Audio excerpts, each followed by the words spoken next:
Bonjour à toutes et à tous. Je suis très heureux d'être ici aujourd'hui pour vous parler d'un sujet effectivement assez fréquent en consultation, toutes disciplines confondues, y compris la médecine générale. Et donc je remercie les laboratoires Pharma 5 ainsi que les organisateurs du congrès pour cette opportunité. Alors c'est un sujet assez complexe, mais on va essayer de le synthétiser et puis partir avec des messages clés pour la prise en charge de vos patients. Alors tout d'abord, un petit mot sur la définition de ce que c'est qu'une hyperactivité vésicale. Elle est définie par la Société internationale de continence. Donc c'est une entité qui est clinique. C'est l'association d'une urgenturie. Donc c'est principalement l'urgenturie, qui va être le symptôme qui va déterminer le diagnostic. Et souvent cette urgenturie est associée à une pollakiurie ainsi qu'une nicturie. Donc c'est avec ou sans incontinence urinaire. Donc l'incontinence urinaire ne fait pas partie du tableau, enfin elle n'est pas indispensable pour définir une hyperactivité vésicale. On peut avoir une hyperactivité vésicale avec ou sans incontinence urinaire. Bien évidemment, ceux-ci ont l'absence d'une infection urinaire ou d'autres pathologies vésicales, surtout évidentes. Alors qu'est-ce que c'est que l'urgenturie ? Les anglo-saxons, ils disent urgency. Donc c'est un besoin qui est soudain d'uriner, qui est difficile à différer. Évidemment, à différencier d'un besoin physiologique qui peut devenir urgent, mais précédé par des besoins de plus en plus intenses. Quand on diffère l'envie d'uriner de façon plus ou moins volontaire, le besoin peut devenir à un moment donné urgent, mais ce n'est pas le besoin que ressentent les patients qui souffrent d'une urgenturie, qui est un besoin d'emblée brutal, soudain, et surtout qui survient pendant la phase de remplissage. Alors maintenant, qu'est-ce que c'est que la pollakiurie ou frequency ? Donc c'est l'augmentation anormale de la fréquence d'émission, donc c'est souvent associé donc à cette urgenturie.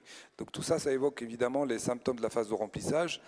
Alors vous avez que la fréquence mictionnelle normale doit être inférieure à 8 fois par jour, inférieure à 2 réveils la nuit.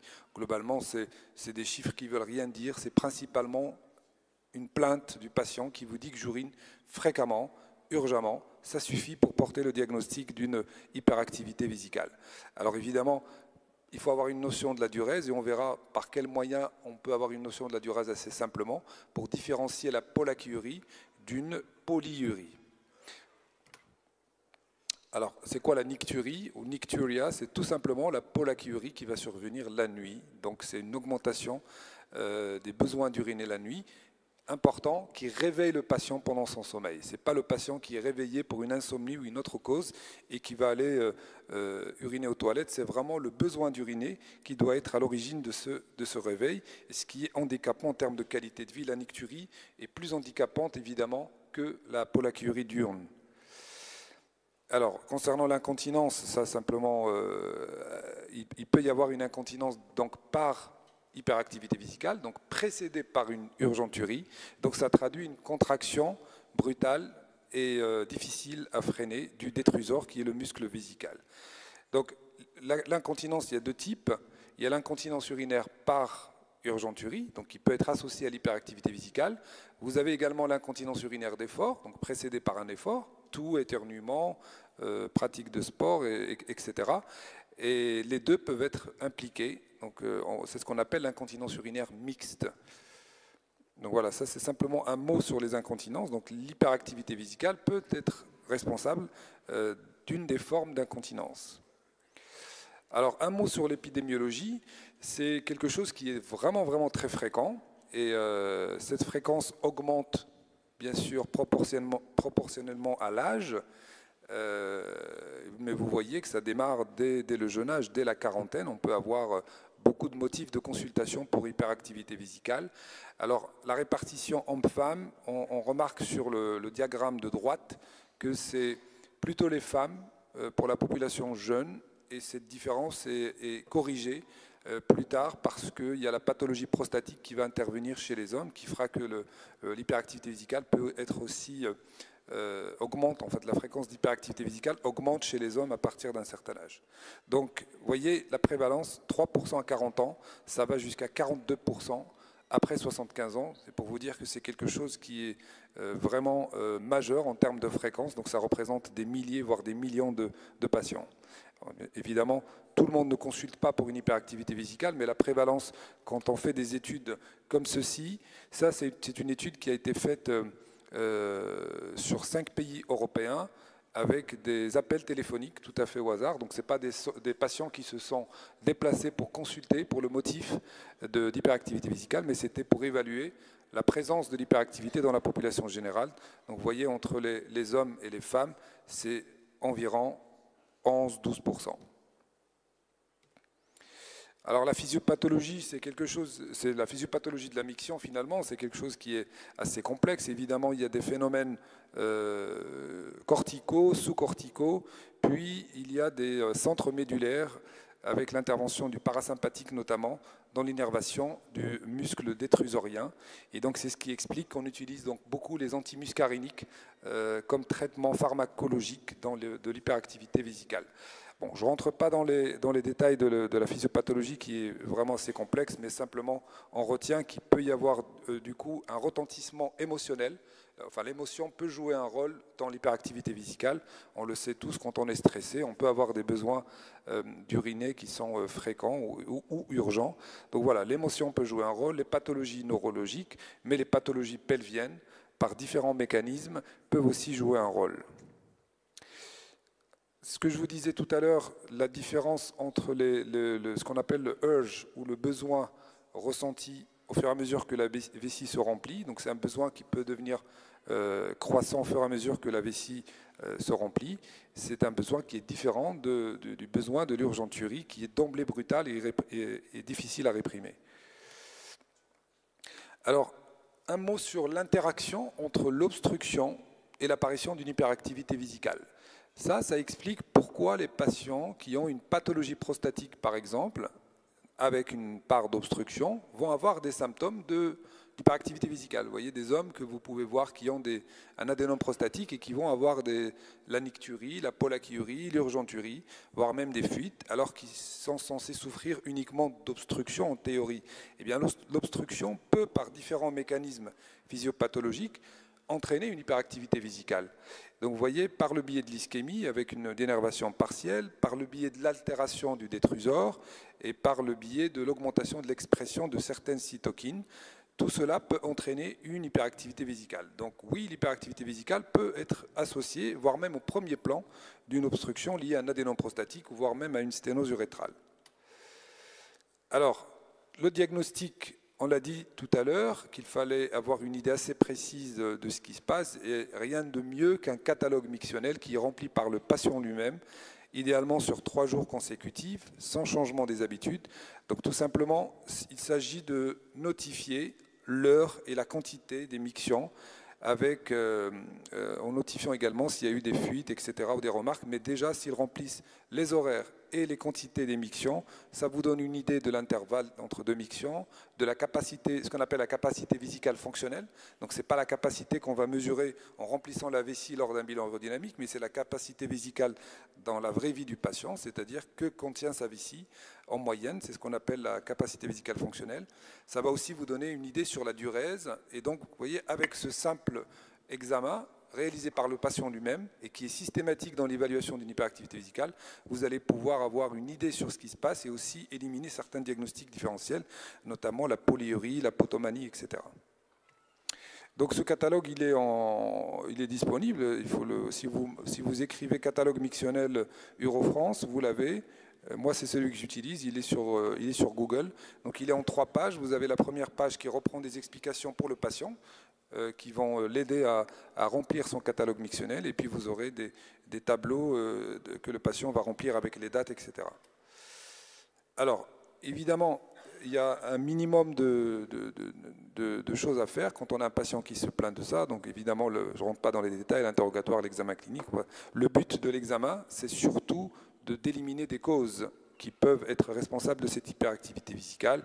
Est-ce qu'il y a un prolapsus? Est-ce qu'il y a un problème neurologique, etc., etc. Et je dirais que les examens complémentaires systématiques, c'est de l'ordre de 2 examens, plus d'autres examens qui peuvent être orientés selon le contexte. C'est principalement une analyse d'urine, donc bandelette plus ou moins ECBU. Ça permet déjà d'éliminer une infection, de voir s'il y a du sang dans les urines, avec un contexte de tabac, ça peut orienter vers autre chose, etc. Et puis un examen échographique que la majorité de vous peuvent faire au cabinet simplement.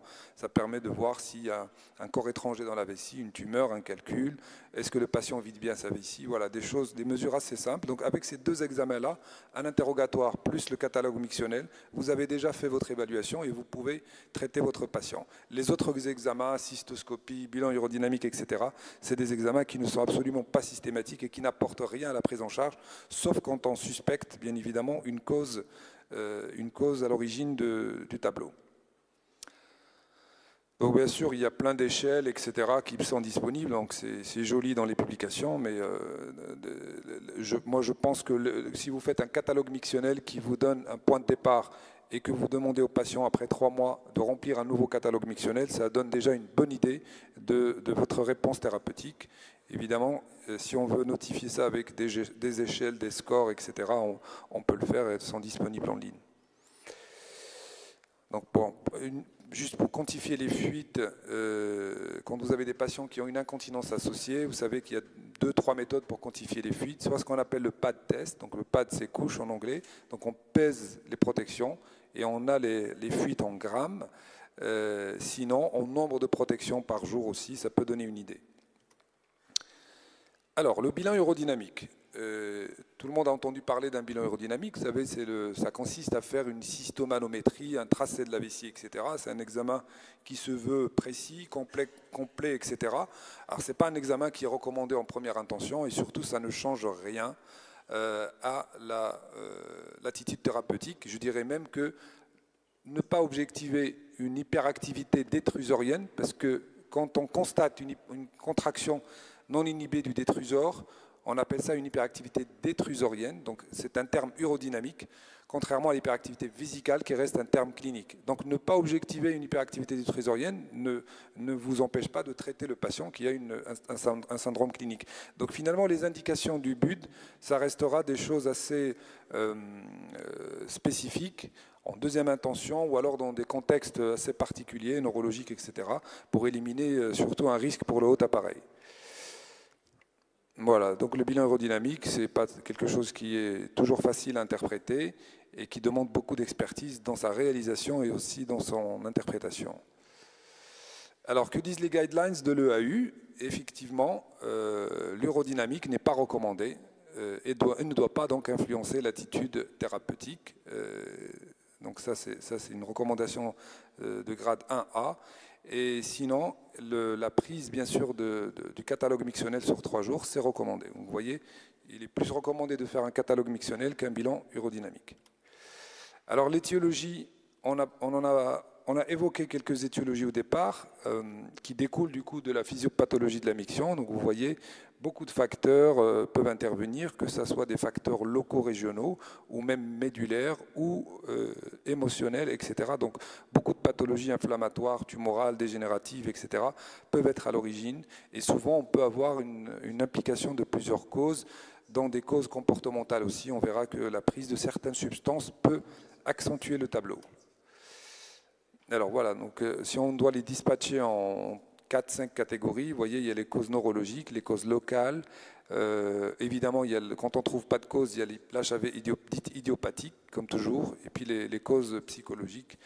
Ça, souvent, on a des patients qui ont un contexte émotionnel assez particulier. Alors, ce qui nous intéresse aussi particulièrement aujourd'hui, c'est le diabète et le syndrome métabolique. Évidemment, ça augmente la prévalence de l'hyperactivité vésicale, mais on verra est-ce qu'il y a des spécificités particulières dans la prise en charge des patients diabétiques qui ont une hyperactivité vésicale. Alors, justement, le syndrome métabolique, la physiopathologie de l'implication du syndrome métabolique et du diabète dans l'hyperactivité vésicale n'est pas très bien connue. On n'a que des hypothèses qui sont liées à l'insulinorésistance, à la dysfonction des cellules endothéliales, à l'activation des différents facteurs d'inflammation, des facteurs thrombogènes, etc., à l'augmentation des marqueurs de l'inflammation. Mais en tout cas, ce qu'on a remarqué, c'est qu'il y a une augmentation de la prévalence des troubles vésico-sphinctériens dans l'hyperactivité vésicale et l'incontinence urinaire dans le syndrome métabolique. Donc je dirais que l'incontinence, un peu plus chez les patients obèses que les patients non obèses, mais les patients diabétiques vont avoir plus d'hyperactivité vésicale que les patients non diabétiques. On revient maintenant, donc à chaque fois on fera un petit take-home message avec les recommandations, les guidelines. Donc il n'y a pas d'évidence assez solide qui permet de dire que les comorbidités, que l'amélioration des comorbidités va permettre d'améliorer l'hyperactivité vésicale. En d'autres termes, améliorer le syndrome métabolique, seulement avec le traitement de la maladie elle-même ne va pas souvent suffire, et donc il faudra quand même toujours traiter les patients avec un traitement spécifique à l'hyperactivité vésicale. Donc il y a peu d'évidence quant à l'ajustement thérapeutique des autres médications qui pourraient avoir donc un potentiel rôle dans l'amélioration du tableau de l'hyperactivité vésicale.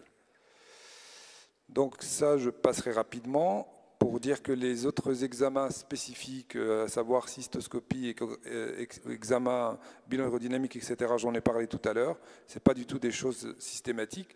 Simplement pour vous dire, en pratique, ça c'est une patiente que j'avais pris en charge, 82 ans, donc il y a quand même un antécédent pose d'une bandelette pour incontinence, elle se plaint d'un tableau d'hyperactivité vésicale. Il y avait quand même une particularité, c'est que dans l'HAV, il n'y a pas de douleur ou de brûlure. Donc quand il y a des douleurs associées ou des brûlures, il faut toujours se méfier.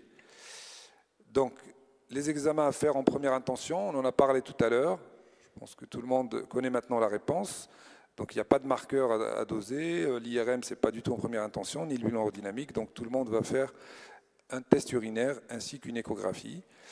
Et donc, le CBU de cette dame était stérile, mais ce qui a attiré l'attention, c'est qu'il y avait des traces de sang, donc une hématurie microscopique, et à l'échographie, il y avait une image hyperéchogène au niveau du col vésical. Donc, je vous rappelle qu'elle a un antécédent de pose de bandelette. Donc, l'examen a réalisé, évidemment, la cystoscopie, parce qu'il y a à la fois l'hématurie microscopique et une image hyperéchogène dans la vessie, et voici ce qu'on a retrouvé. Donc une migration ou une érosion liée à la prothèse qu'elle avait eue, à la bandelette, sur laquelle s'est formée cette calcification. Donc le tableau de cette dame s'explique parfaitement. Elle a un tableau d'hyperactivité, sauf que la douleur et les brûlures sont expliquées par ce corps étranger. Alors, maintenant, un mot sur la prise en charge. Première chose, c'est les règles hygiéno-diététiques, et ça c'est prouvé également. Donc réduire la consommation de caféine. On est dans un pays où les gens consomment beaucoup de thé. Donc je commence toujours par poser la question, est-ce que vous consommez beaucoup de café? Souvent ils disent non, mais le thé oui. Alors la caféine du thé, elle est quand même assez puissante, et souvent c'est pas qu'un verre. Donc quand les gens commencent déjà par réduire leur consommation en caféine ou en thé, ça réduit pas mal le problème. Effectivement, les autres mesures diététiques s'appliquent à toutes les pathologies, finalement, pas qu'à l'HAV, notamment les apports en fibres, contrôler le poids, etc., stopper le tabac. Donc, tout ça, c'est des règles diététiques classiques. Mais elle apparaît quand même dans les recommandations que la réduction de la caféine, donc des apports en caféine, peut réduire les symptômes avec un niveau de preuve 2. Réduire également les apports hydriques de 25%, surtout si vous constatez que la diurèse est augmentée sur le catalogue mictionnel, peut aussi réduire les symptômes de l'hyperactivité, mais ne réduit pas l'incontinence. Donc voilà, l'obésité, comme je l'avais dit au départ, est plutôt un facteur de risque d'incontinence, plus que d'HAV isolé. Et puis, on doit toujours, bien sûr, proposer aux patients d'arrêter le tabac avec un niveau de preuve qui n'est pas très élevé, mais il y a quand même une association entre entre la consommation de tabac et l'hyperactivité. Alors, en plus des mesures diététiques, qu'est-ce qu'on va pouvoir proposer aux patients? La rééducation. Évidemment, il y a des preuves comme quoi la rééducation marche avec ses différentes formes, qu'elles soient manuelles, avec de l'électrostimulation, avec ou sans biofeedback. Donc malheureusement, il faut avoir un correspondant kiné qui fait de la bonne rééducation pelvipérinéale, ce qui n'est pas toujours évident à trouver. Il y a bien sûr la thérapie cognitivo-comportementale, surtout chez les patients qui ont une composante émotionnelle assez importante. Ceux qui vous disent quand je suis stressé, le tableau est souvent plus important. Chez ces patients-là, probablement, ils vont avoir un intérêt ou un bénéfice à cette thérapie plus important que ceux qui ont une moindre composante émotionnelle. Juste une nouveauté concernant les méthodes de rééducation. Donc, bien évidemment, on connaît tous les méthodes de rééducation classiques du plancher pelvien, dans l'électrostimulation avec des sondes, etc. Aujourd'hui, il y a des fauteuils de stimulation électromagnétique qui existent, donc qui ne nécessitent pas de mise en place de sondes vaginales ou rectales pour la rééducation et la stimulation des nerfs et des muscles, pardon. Et c'est quelque chose qui marche pas mal. Il commence à y avoir des papiers dans la littérature qui montrent un intérêt. Donc vous voyez, il suffit d'asseoir le patient avec une inclinaison du fauteuil permettant de bien plaquer le pelvis contre l'émetteur. Et la séance se passe très bien et les patients rapportent vraiment une amélioration assez importante. Alors, juste avant de passer donc à la pharmacothérapie, il existe aussi cette option qui est offerte aux patients, qui est la stimulation du nerf tibial postérieur, dont le mécanisme physiopathologique est un peu complexe, mais je peux vous dire un mot. Donc le système le plus récent, c'est le Tensi Plus. Vous voyez qu'il n'y a pas de fil, rien du tout. Il est en Bluetooth, il se branche au niveau de la cheville. C'est le patient lui-même qui fait sa séance. Ça dure 20 minutes le soir chez lui. Et c'est un traitement qui dure entre 2 et 3 mois. Et ça donne des résultats assez intéressants. Donc le TENS, c'est quelque chose à retenir. Alors comment ça marche? Donc il y a des afférences sensitives au niveau du nerf tibial qui vont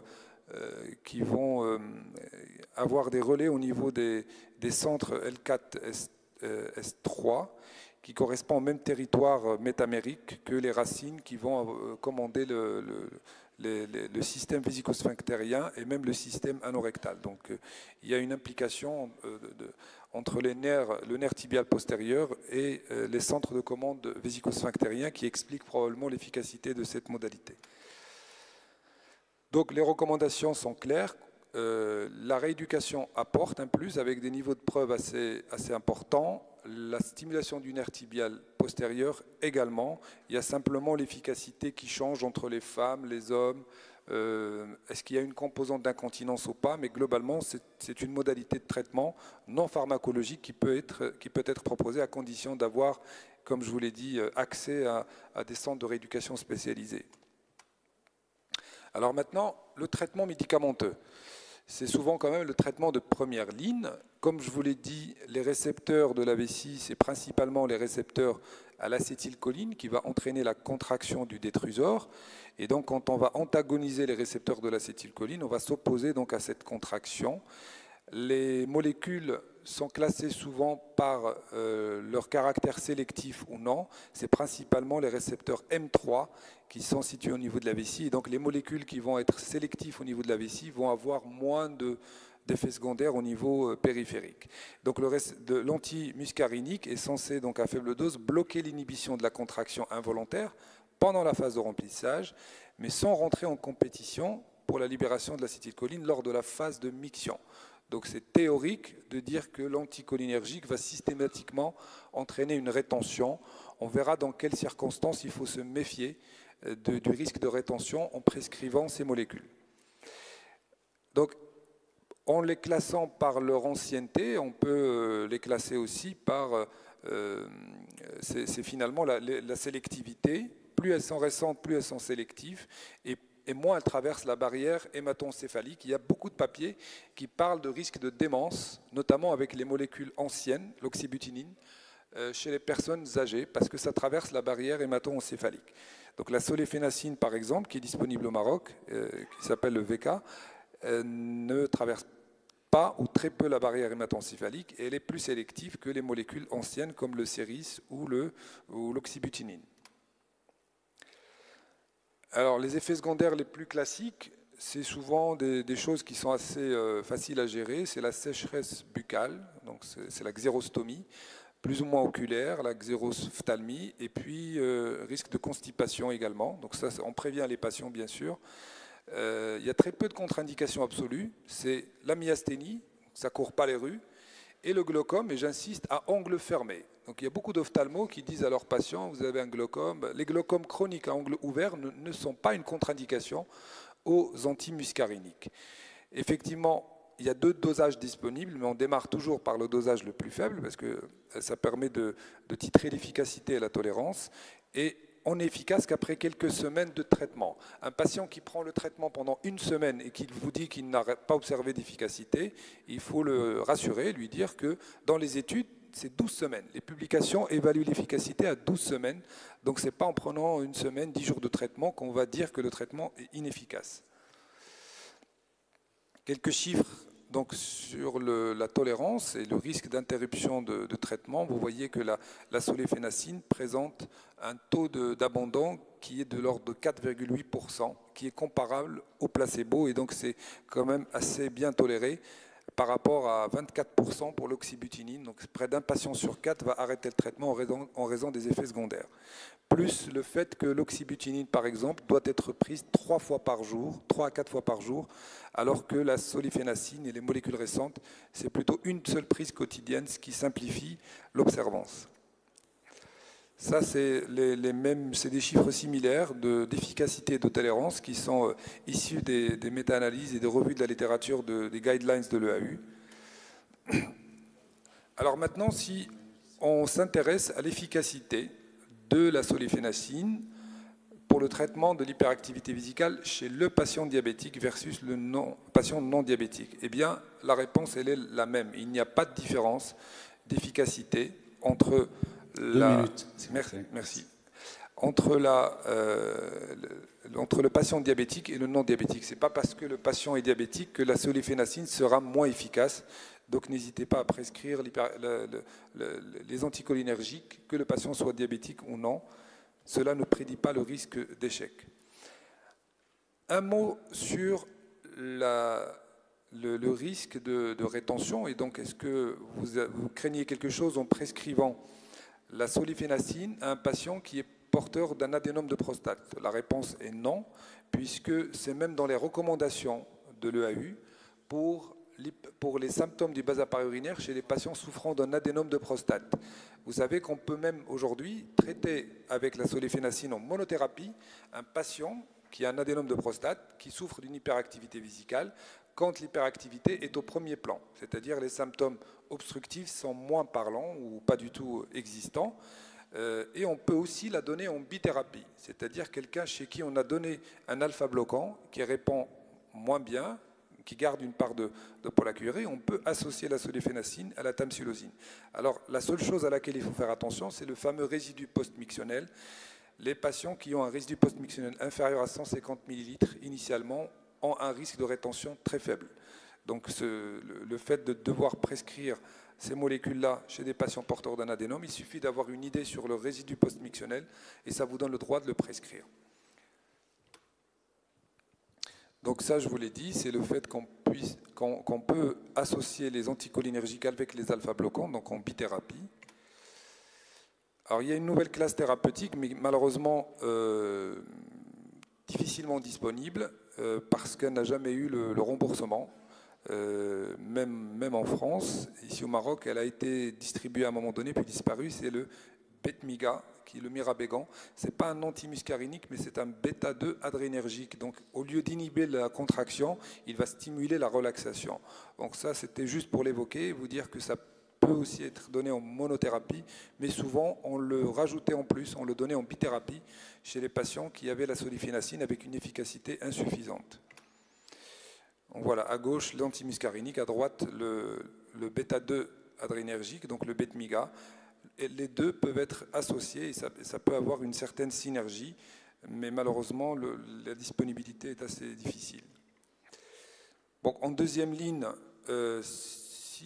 en cas d'échec des traitements médicamenteux, qu'est-ce qu'on peut proposer? Donc ça, c'est effectivement quelque chose qui est pris en charge par le médecin spécialiste.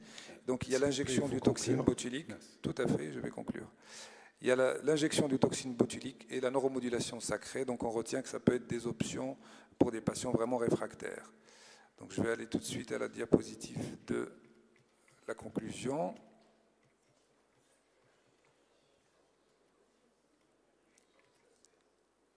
Donc, c'est une pathologie fonctionnelle qui est fréquente, qui altère la qualité de vie des patients. La démarche diagnostique consiste surtout à éliminer une cause et à évaluer l'importance du trouble et de son retentissement. Il existe donc des outils pour une prise en charge non médicamenteuse. Donc, on a parlé de la rééducation, des mesures diététiques. Et puis, la base, c'est la prise en charge médicamenteuse. Les anticholinergiques sont souvent prescrits en première intention. En cas de forme réfractaire, on peut rajouter d'autres molécules, comme le mirabégan, ou faire du botox ou de la neuromodulation. Juste pour conclure, je voulais vous dire qu'on a récemment eu le premier congrès de la Société marocaine de chirurgie robotique, dont je suis le fondateur avec d'autres membres. Donc cette société vise à promouvoir la chirurgie robotique au Maroc, mais toutes spécialités confondues. Donc on a été, pas que des urologues, avec des chirurgiens digestifs, thoraciques, bariatriques, pneumologues. On a eu la première édition en septembre. Et aujourd'hui, on a la multitude des choix des systèmes robotiques disponibles dans le robot de référence DaVinci, mais il y a également d'autres marques chinoises, coréennes qui arrivent sur le marché marocain. Et nous avons été très ravis de démarrer cette aventure. Et si dans le futur vous avez des questions, il existe un site qui est en bas à droite de cette société savante qui vise donc à promouvoir la formation et également le remboursement de ces nouvelles techniques. Merci.